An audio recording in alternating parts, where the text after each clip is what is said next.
Commander Krikstal stood on the bridge of his ship, watching the blue planet grow larger on the screen. His 3 ships had traveled for many days to reach this quiet corner of the galaxy. The sensors showed a world with the right mix of gases for life. Better yet, the signals coming from the planet were weak and simple. Perfect, he thought. Another young species to guide. The Zephyrian fleet had done this many times before. They would arrive at a new world, make contact with the local species, and slowly bring them into the galactic family. It was always the same pattern. The young species would be amazed by their technology. They would be grateful for guidance. They would accept protection. But something felt different this time. Captain Jake Morrison sat in his command chair aboard the USS Defiant. The ship moved smoothly through space near Jupiter.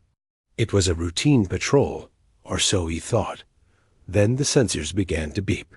"Captain," called Lieutenant Amy Rodriguez from her station. 3 unknown ships approaching from the outer system. Jake leaned forward. "Size and configuration?" "Large, sir. Maybe twice our size." "Design is completely unknown." This was it. The moment humans had wondered about for years. Were they alone in the universe? The answer was flying toward them right now. "Signal Earth Command," Jake ordered. "Tell them we have visitors." On Earth, Admiral Paul Bennett received the message in his office. He had been waiting for this day his entire career. The protocols were already in place. Dr. Lisa Grant and her team had spent years preparing for first contact. "Patch me through to the Defiant," Paul said. Jake's face appeared on the screen. "Admiral, the ships are maintaining distance. No hostile moves yet." "Good. Follow the protocols exactly. Dr. Grant is on her way to Luna Base. Keep them talking until she arrives." The Zephyrian ships slowed as they approached the human vessel. Krikstal studied the strange ship on his screen. It was smaller than his ships, but something about its design made him uneasy. The hull was smooth and dark. Weapons ports were hidden, but visible to his trained eye. "Send the greeting signal," he ordered. The message was simple. Mathematical sequences that any spacefaring species would understand. Prime numbers, then basic equations. It was the universal language of intelligence. Amy Rodriguez watched the patterns appear on her screen. "Captain, it's mathematics, basic sequences. Respond with the same pattern, then add the next logical sequence," Jake said. The response came. Quickly, both sides continued the mathematical conversation, each adding more complex problems. Krikstal was impressed. The humans were learning fast. "Open a channel," he commanded. The first words between humans and aliens were simple. "Greetings. We are the Zephyrian people. We come in peace." Jake took a deep breath. History was being made. "Welcome to our system. We are humans from Earth. We also come in peace." The conversation continued for hours. Both sides were careful and polite. The Zephyrians asked basic questions about human technology and society. The humans asked about the galaxy and other species, but Krikstal noticed things that worried him.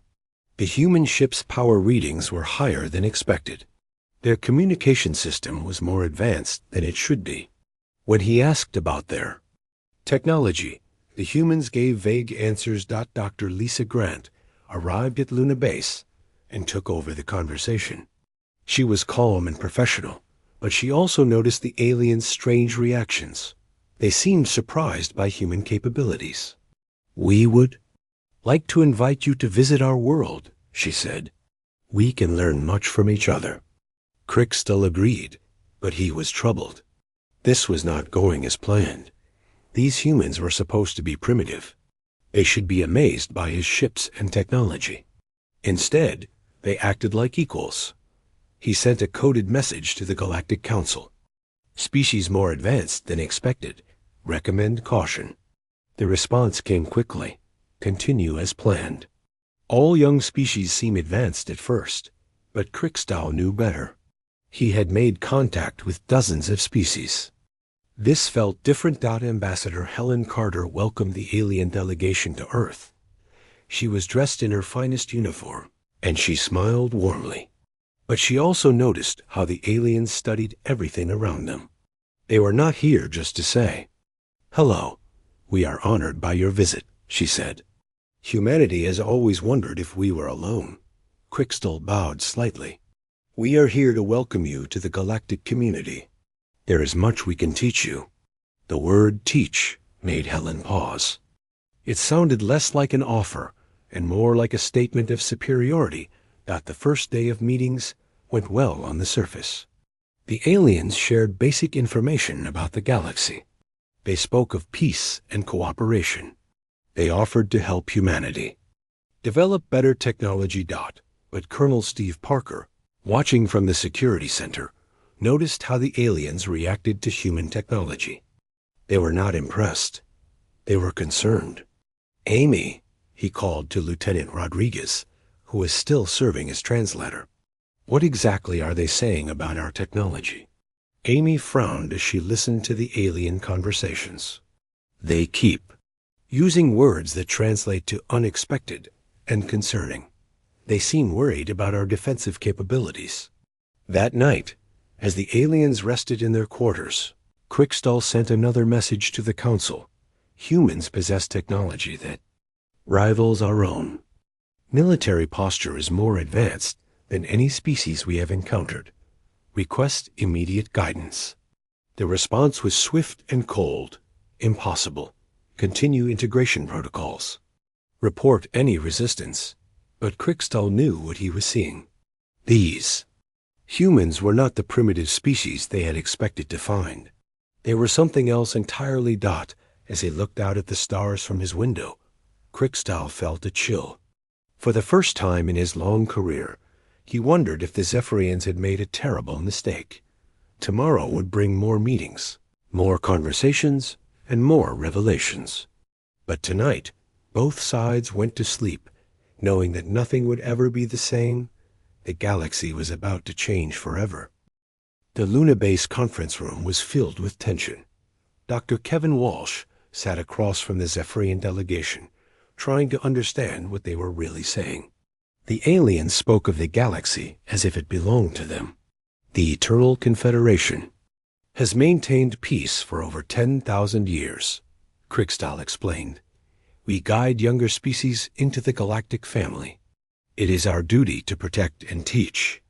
Dr. Walsh nodded politely, but something bothered him. The way Quickstall said guide and protect sounded more like control and dominate. How many species are part of this confederation? Walsh asked. Over 3,000, Quickstall replied with pride, all living in harmony under our guidance. They. Number shocked Walsh.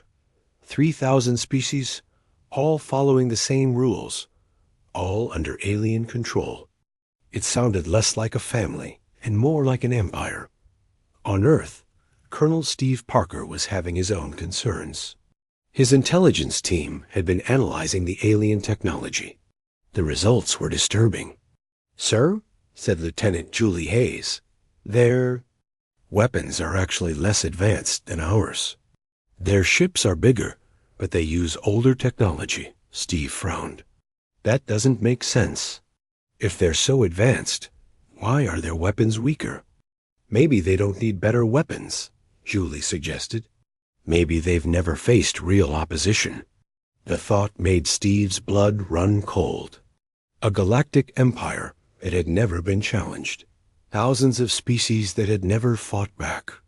It painted a very different picture of the peaceful Confederation. Back on Luna Base, Council Speaker Threndak arrived with a much larger alien fleet. Unlike Quickstall's small group, this was clearly a show of force. 12 massive ships took position. Around the moon. Ambassador Helen Carter greeted the new arrivals with forced politeness. "We welcome you to our system, Council Speaker." Threndak was larger than the other aliens, with more elaborate clothing and several armed guards. "We come to formalize humanity's place in the galactic order. Your integration period is complete. The word integration made Helen's skin crawl. They were talking about humanity like it was being absorbed, not welcomed. We appreciate your offer, she said carefully, but humanity values its independence. We're interested in friendship, not integration. Threndak expression changed. His large eyes narrowed, and his guards stepped closer. Independence is not an option for young species. The galaxy is too dangerous. You need our protection.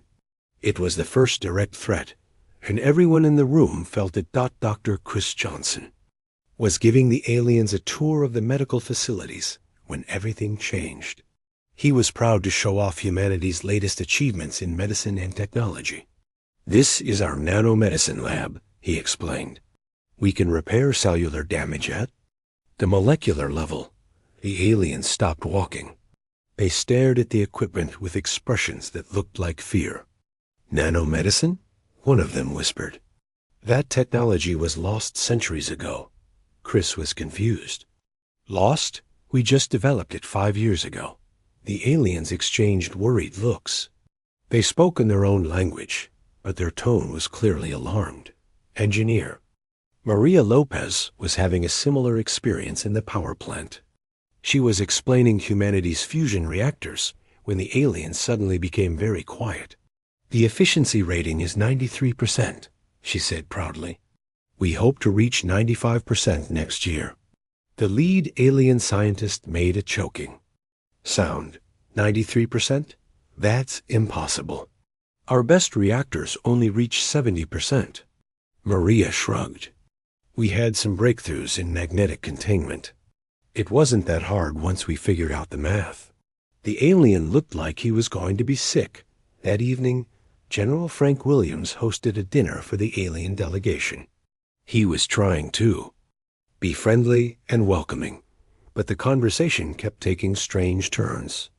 Earth is beautiful, Threndak said, but it seems crowded. How many humans live here?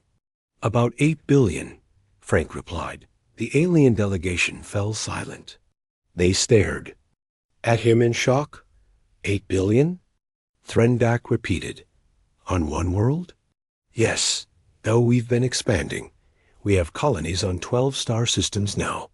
The silence stretched longer. Finally, Krikstal spoke in a shaky voice. 12 star systems? When did you achieve interstellar travel? About 30 years ago, Frank said. We've been busy. The aliens looked terrified. Later, Frank would learn why. Most Confederation species had populations of a few million. It took them centuries to colonize even one other world. Humanity had spread across 12 star systems in just 30 years. Captain Nancy Bell was discussing the Mars terraforming project when she noticed the aliens were no longer listening. They were staring at their communication devices with growing panic. Is something wrong? She asked. Threndak looked up with wide eyes. You're terraforming Mars? Changing an entire planet's atmosphere? Well, yes, Nancy said. It's a long process, but we're making good progress. The atmosphere is already 20% thicker than it was 50 years ago. The aliens began talking rapidly in their own language. Nancy didn't understand the words, but she could tell they were arguing about something important. Dr. Ryan Foster was the one who made the discovery that changed everything. He was an archaeologist who studied ancient human settlements. While preparing for the alien visit, he had been reviewing his research. Look at this, he told his assistant, showing her a star map. We found evidence of ancient human settlements on 17 worlds. All of them are in Confederation space. That's impossible, his assistant said. The aliens told us those worlds were uninhabited when they found them. That's what I thought too, Ryan said. But the evidence is clear. Humans were living on these worlds thousands of years ago. The implications were staggering. If humans had been in space for thousands of years, what happened to them? Where did they go? And why didn't modern humans know about it? Ryan immediately sent his findings to Earth Command. Within hours, Admiral Paul Bennett was on the phone with every major world leader. "The situation has changed," he told them. "The aliens haven't been telling us the truth. We need to reconsider everything." Back on Luna Base, the alien delegation was in crisis. Threndak was sending urgent messages to the Confederation capital. The humans were not what they seemed. "They have technology we lost centuries ago," he reported. "Their population is larger than most Confederation worlds combined. They've colonized 12 systems without our knowledge. And now we're finding evidence of ancient human settlements throughout the galaxy." The response from the Confederation was swift and terrifying. "Implement containment protocols immediately. This species must be controlled before they become a threat to galactic stability." But it was too late for containment. Humanity was already too advanced, too spread out, and too independent to be easily controlled. As the night ended, both sides knew the truth. The aliens had come expecting to find a primitive species they could dominate. Instead, they had found something that might be more powerful than they were.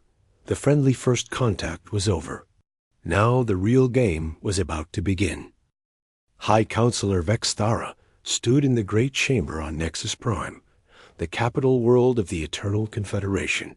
The massive room was filled with representatives from hundreds of species, all talking at once. A topic was the same everywhere: the humans' order. Vexthara called out, her voice echoing through the chamber. "We will discuss this threat systematically." The word threat made many council members uncomfortable. The Confederation had not faced a real threat in over 1,000 years. They had grown comfortable with their power, used to being the strongest force in the galaxy. "The reports from the human system are disturbing," Vexthara continued. "This species possesses technology that rivals our own. Their military capacity is unknown, but appears significant. Most concerning, they show no interest in joining our Confederation." In the back of the chamber, younger council members whispered among themselves. They had grown up believing the Confederation was invincible. The idea that a single species could challenge them was terrifying. On Earth, Director Sam Mitchell was having similar concerns, but from the opposite perspective. His global intelligence agency had been studying the alien visitors, and what they found was not encouraging. "The Confederation isn't what they claim to be," he told President Lara Davis during a classified briefing. "They're not peacekeepers.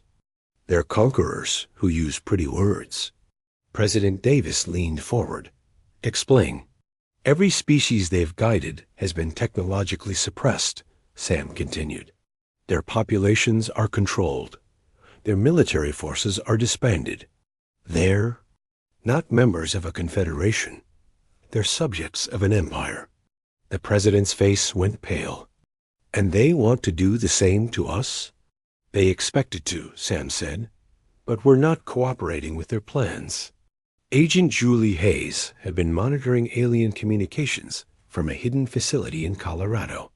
Her team had broken the alien encryption codes weeks ago, but they had kept it secret. Now she was glad they had.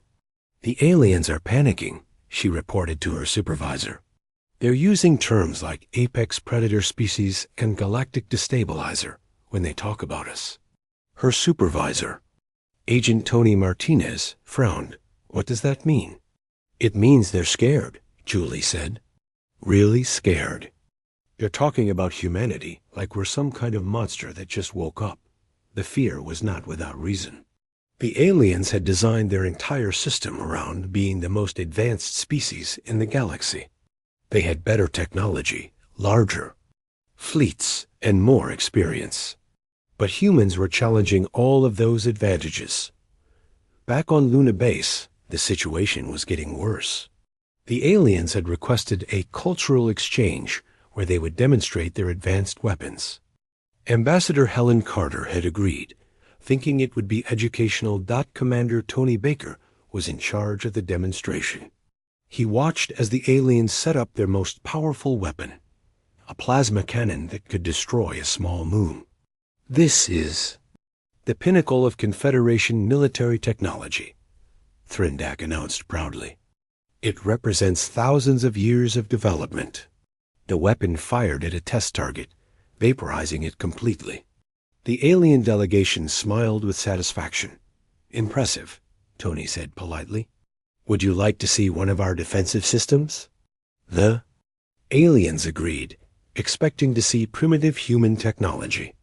Instead, Tony activated a shield generator that made the plasma blast look like a flashlight. The alien weapon fired again, this time at the human shield. The plasma hit the barrier and simply disappeared, absorbed harmlessly by the human technology dot. The alien delegation stared in shock. Their most powerful weapon had been neutralized effortlessly. "How is that possible?" Threndak whispered. Tony shrugged. "Basic energy manipulation. We developed it about 10 years ago." The aliens realized they had made a terrible mistake. The demonstration was supposed to show human inferiority. Instead, it had revealed human superiority. Intelligence. Officer Beth Turner was monitoring alien communications when she intercepted something that made her blood run cold. The Confederation leadership was discussing military options. "Fleet mobilization authorized," the message read. "Prepare for pacification protocols. Species designation. Priority threat." Beth immediately called her supervisor. "Sir, the aliens are preparing for war. They're mobilizing their fleets under the pretense of a routine patrol. On Earth, Admiral Kate Sullivan received the intelligence report and began preparing humanity's defenses. But she had a problem. Human military doctrine was based on fighting other humans, not alien invaders. We need to assume they have capabilities we don't know about, she told her staff. Prepare for the worst-case scenario. The worst-case scenario was a galactic empire with thousands of species. Deciding that humanity was too dangerous to exist, that Dr. Alex Green was working late in his laboratory when he made a discovery that changed everything. He had been studying ancient human artifacts found on various worlds, trying to understand their origin.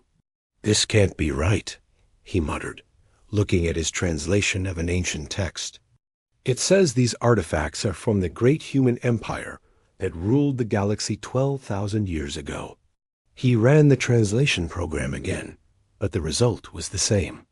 The artifacts were not from unknown aliens. They were from ancient humans. Alex called his research partner, Dr. Sarah Kim. "Sarah, you need to see this.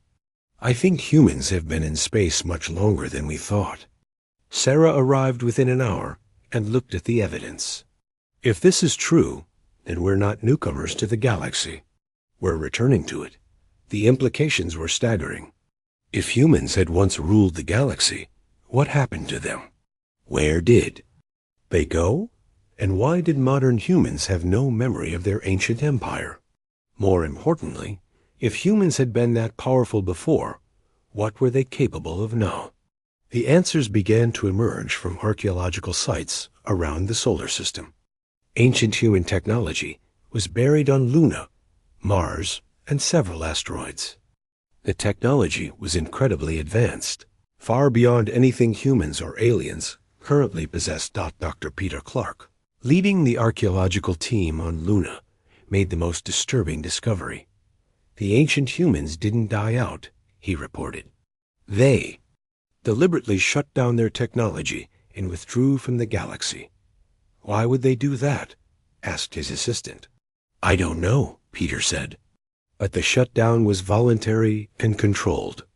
They left detailed records about how to reactivate everything. The records were like an instruction manual for galactic domination. They contained technology that could reshape planets, weapons that could destroy solar systems, and defensive systems that could protect entire star clusters. As news of the discoveries spread, both humans and aliens began to understand the truth. Humanity was not a young species stumbling into the galaxy. They were the descendants of the galaxy's former masters, and they were starting to remember who they were. The Confederation had not discovered a primitive species to control. They had awakened something that had been sleeping for thousands of years. On Nexus Prime, High Counselor Vex Thara received the final intelligence report about the human discoveries. Her hands shook as she read about the ancient human empire and their advanced technology. "Send word to all Confederation fleets," she ordered. "Maximum alert status. We are no longer dealing with a young species. We are facing the return of the galaxy's former rulers." But it was too late. The ancient human systems were already beginning to activate. Across the galaxy, forgotten human worlds were coming back to life. The descendants of the great human empire were remembering their heritage. The galaxy was about to change hands once again. Dr. Peter Clark stood in the ancient chamber beneath Luna's surface, staring at technology that should not exist. The walls were covered with symbols that seemed to glow with their own light. Complex machines hummed with power that had been dormant for thousands of years. "The carbon dating confirms it," his assistant, Dr. Maria Santos, said quietly. "This facility is over 12,000 years old, but the technology is still functional." Peter touched one of the control panels, and it came to life under his hand. Information flowed across the screen in ancient human text that somehow seemed familiar. "It's like it's waiting for us," he whispered. "Like it knows we're human." On Mars, Professor Linda Shaw was making an even more disturbing discovery. She had been studying human genetic samples from volunteers when she noticed something strange. "Run the test again," she told her lab technician, Dr. James Wong. "I've run it 5 times, Professor," James replied. "The results are consistent. Every human carries dormant genetic markers that match the ancient DNA samples from the archaeological sites." Linda stared at the data. "What does that mean?" "It means we're not just descendants of the ancient humans," James said. "We are the ancient humans. The genetic modifications they made to themselves are still in our DNA, just waiting to be activated." The activation was already beginning. Military personnel who had been exposed to the ancient technology were showing enhanced abilities. Sergeant Joe Martinez, stationed at the Luna Base archaeological site, found that his reflexes were twice as fast as normal. "I can see everything," he told his commanding officer. "It's like time is moving slower." Corporal Diane Foster, working in the Mars facility, discovered she could understand the ancient technology instinctively. "I don't know how I know this," she explained, "but I can operate these machines like I've been using them my whole life." The changes were spreading. Humans who came into contact with the ancient technology found their dormant abilities awakening. Enhanced strength, faster thinking, improved senses. They were becoming what their ancestors had been. The Confederation was watching these developments with growing terror. High Counselor Vex Thara called an emergency session of the War Council. "The humans are not evolving," she announced to the assembled military leaders. "They are remembering. Our intelligence suggests they are the same species that once ruled the galaxy." General Thakmer, the Confederation's supreme military commander, scoffed. "Impossible. The ancient empire fell thousands of years ago. These humans are primitives from a backwater world." "The evidence says otherwise," Vexthara replied coldly. "Their technology is advancing at an impossible rate. Their genetic structure is changing, and ancient defense systems throughout the galaxy are responding to their presence." She was right.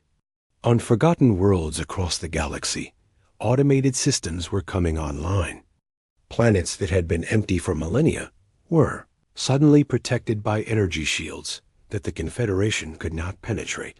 Fleet Admiral Rick Thompson was coordinating Earth's defense when the first Confederation attack came. It was disguised as a peacekeeping mission But everyone knew it was an invasion.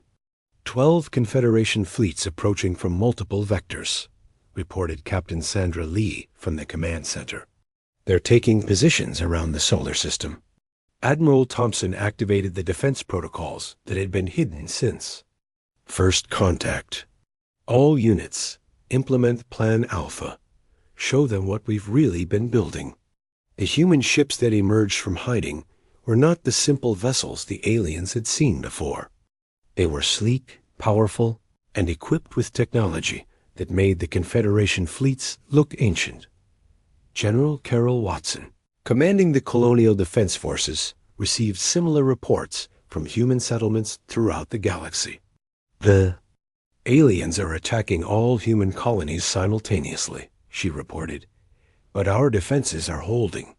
The Confederation had expected an easy victory. Human technology was supposedly inferior. Human military forces were supposedly small. They were wrong on both counts. Commander Greg Davis, stationed on the frontier world of New Texas, watched as his defensive systems automatically activated. But look at those readouts. We're not just defending ourselves. We're dominating them. The ancient human defense network was awakening across the galaxy. Automated systems that had been dormant for 12,000 years were recognizing the genetic signatures of their creators' descendants. On Earth, Dr. Matt Turner was analyzing the data from the archaeological sites when he made the most important discovery of all. The ancient records contained the truth about humanity's past. The great human empire didn't fall, he announced to the Emergency Council. It withdrew, voluntarily. President Laura Davis leaned forward. What do you mean? The ancient humans realized that galactic domination was making them stagnant, Matt explained. They were so powerful that they had no challenges left. So they made a choice. They shut down their empire, scattered their people, and went into hiding. Why? To let the galaxy develop naturally, while they rediscovered what it meant to be. Human, Matt said. They wanted to return to their roots, to remember why they had become great in the first place. The plan had worked perfectly. Humanity had spent thousands of years developing art, culture, philosophy, and science without the burden of ruling the galaxy. They had become more human, not less. But now the galaxy needed them again. The Confederation had created a stagnant empire where innovation was discouraged and individual species were suppressed. It was exactly what the ancient humans had wanted to avoid. The final battle began when the Confederation's main fleet attacked Earth directly. High Counselor Vexthara herself led the assault, determined to destroy the human threat before it could spread. All ships target the human homeworld, she commanded. End this before it begins. But as the Confederation fleet approached Earth, something unprecedented happened. The planet's ancient defenses activated automatically. A shield of pure energy surrounded the world, protecting it from any attack. More than that, the ancient human capital ship emerged from its hiding place at the galaxy's core. The massive vessel was larger than entire Confederation fleets, and it was heading straight for Earth. Admiral Kate Sullivan watched in amazement as the ancient ship took position between Earth and the attacking fleet. It's protecting us, she whispered. After 12,000 years, it's still protecting us. The Confederation fleet fired everything they had at the ancient ship. Their weapons were absorbed harmlessly by shields that had been designed to withstand attacks from entire star systems. Then the ancient ship responded. A single pulse of energy disabled the entire Confederation fleet without destroying them. The aliens found themselves floating helplessly in space, their weapons offline, their ships powerless. It was not a massacre. It was a demonstration. The ancient humans had returned, and they were more powerful than ever. High Counselor Vexthara stared at the massive human ship in defeat. We have awakened something that should have stayed sleeping, she said quietly, but she was wrong. Humanity had not been sleeping. They had been growing, learning, and preparing for this moment. The galaxy's former rulers had returned, and they were ready to reclaim their place among the stars. The age of the Confederation was ending. The age of humanity was beginning again. President Lara Davis stood on the bridge of the ancient human capital ship, looking out at the stars through windows that had seen the birth and death of civilizations. The massive vessel had emerged from the galaxy's core after 12,000 years of waiting, and now it served as the symbol of humanity's return to galactic prominence. The ship recognizes you as the legitimate leader of the human species, explained the artificial intelligence that had maintained the vessel through the long centuries. The AI spoke through Dr. Emily Watson, who had become its primary interface with modern humanity. It has been waiting for this moment. Lara felt the weight of history on her shoulders. She was not just the president of Earth anymore. She was the leader of a species that had once ruled the galaxy and was now reclaiming its place among the stars. The bridge was filled with representatives from both human and alien worlds. The Galactic Assembly had been reformed, but this time it would be different. This time it would be based on cooperation, not domination. High Counselor Vexthara stood nearby, her head bowed in respect. The proud alien leader who had once threatened humanity now served as an advisor in the new galactic government. The Confederation's rule is over, she said quietly. We accept humanity's leadership. But Lara shook her head. No, there will be no more rulers, no more empires. A galaxy belongs to all of us. Secretary of State Dan Roberts was negotiating the new galactic charter with representatives from hundreds of species. The document would establish the principles of the new order: equality, cooperation, and mutual respect. Every species will have a voice, he explained to the assembled delegates. Every world will have the right to self-determination. There will be no more guidance from above. The alien delegates listened with expressions of wonder and fear. They had lived under the Confederation's rule for so long that they had forgotten what freedom felt like. Captain Tim Johnson commanded the first mixed human-alien crew aboard the redesigned Starship Enterprise. The integration was challenging, but it was working. Humans and aliens were learning to work together as equals. Set course for the Andromeda sector, he ordered. We have new worlds to explore. His first officer, former Confederation Commander Krixtall, acknowledged the order. The alien who had once seen humans as primitives now served proudly under human leadership. The unknown regions await us, Captain, Krixtall said. Together, we will discover what lies beyond the known galaxy. The transformation was not easy. Many Confederation species had been oppressed for so long that they did not know how to be free. Human advisors worked with local leaders to help them build new governments and societies. Dr. Kevin Walsh established the first interspecies university on the world of Nexus Prime. Students from dozens of species learned together, sharing knowledge and culture. Education is the key to lasting peace, he told his mixed classes. When we understand each other, we cannot fear each other. The ancient human AI, speaking through Dr. Emily Watson, revealed the true history of the galaxy. The great human empire had not been cruel or oppressive. It had been a golden age of exploration and discovery. But power corrupts, the AI explained.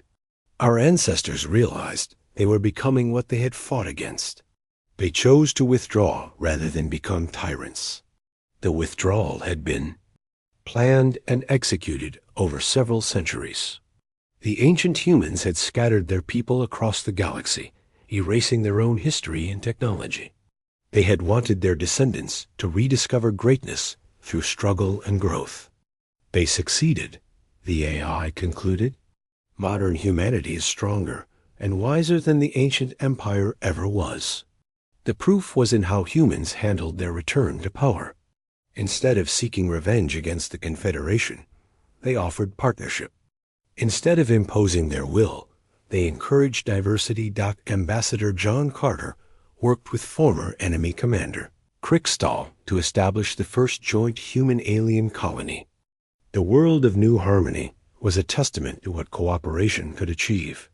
This planet was uninhabitable 5 years ago, John explained to visiting dignitaries.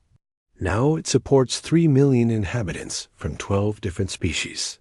The terraforming technology that made New Harmony possible was a fusion of human innovation and alien knowledge.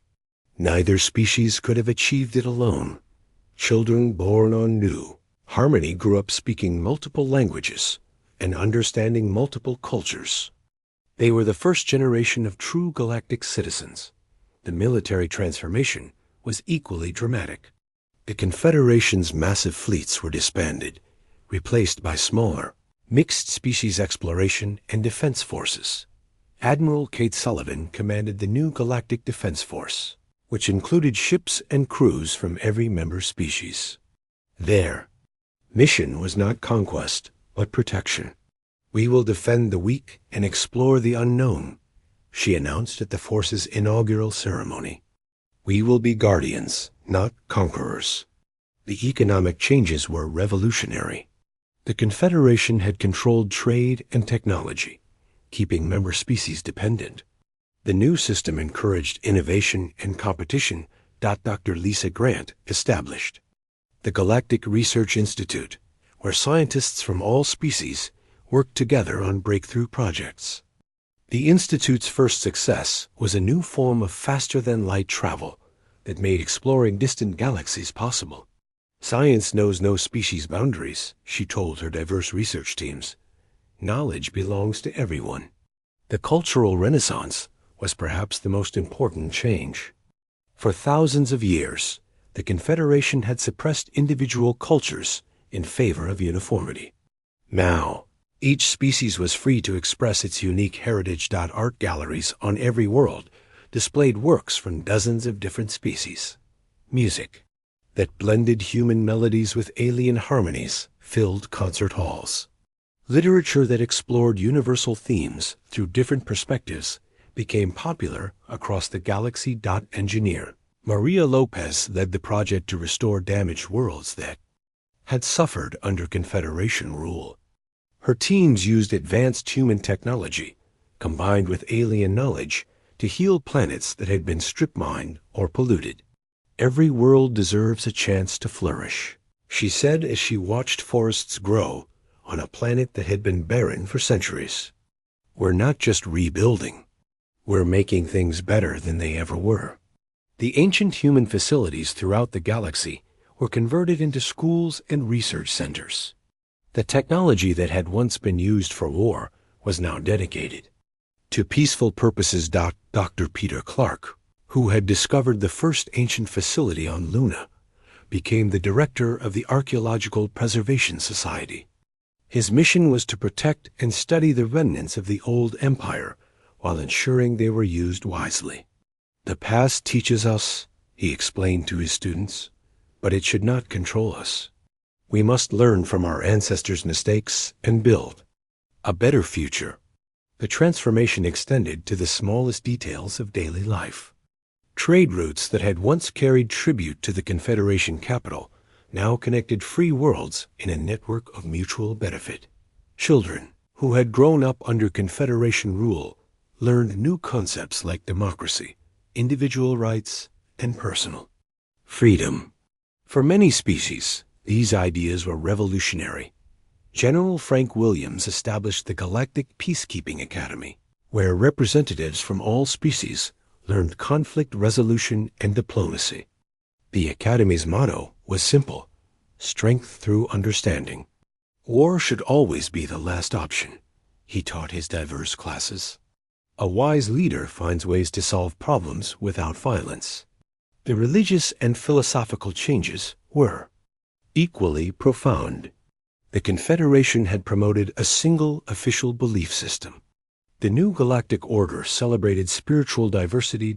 Ambassador Helen Carter organized the first Galactic Interfaith Council, bringing together religious leaders from hundreds of species.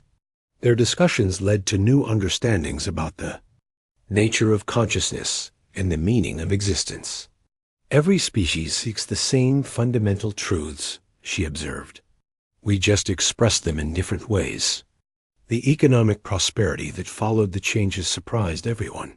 When species were free to innovate and compete, the entire galaxy benefited. New technologies, new art forms, and new ways of thinking emerged constantly. Captain Nancy Bell commanded one of the new exploration vessels that pushed into uncharted regions of space. Her mixed crew discovered dozens of new worlds and several new species. A galaxy is much larger and more diverse than we ever imagined, she reported. Every day brings new wonders. The new species they encountered were treated as equals from the moment of first contact. There were no integration protocols or guidance periods. They were simply welcomed into the galactic community as partners. Dr. Chris Johnson's medical research benefited from this diversity. Each species contributed unique knowledge about biology, healing, and life itself. Diseases that had plagued individual species for millennia were cured through cooperative research. Life finds infinite ways to express itself, he mused while studying samples from a newly discovered species. Our diversity is our greatest strength. The ancient human AI gradually transferred its knowledge to the new generation of galactic citizens. It taught them about the dangers of power and the importance of humility. Your ancestors chose to give up their empire because they understood a fundamental truth, the AI explained through Dr. Emily Watson. True strength comes no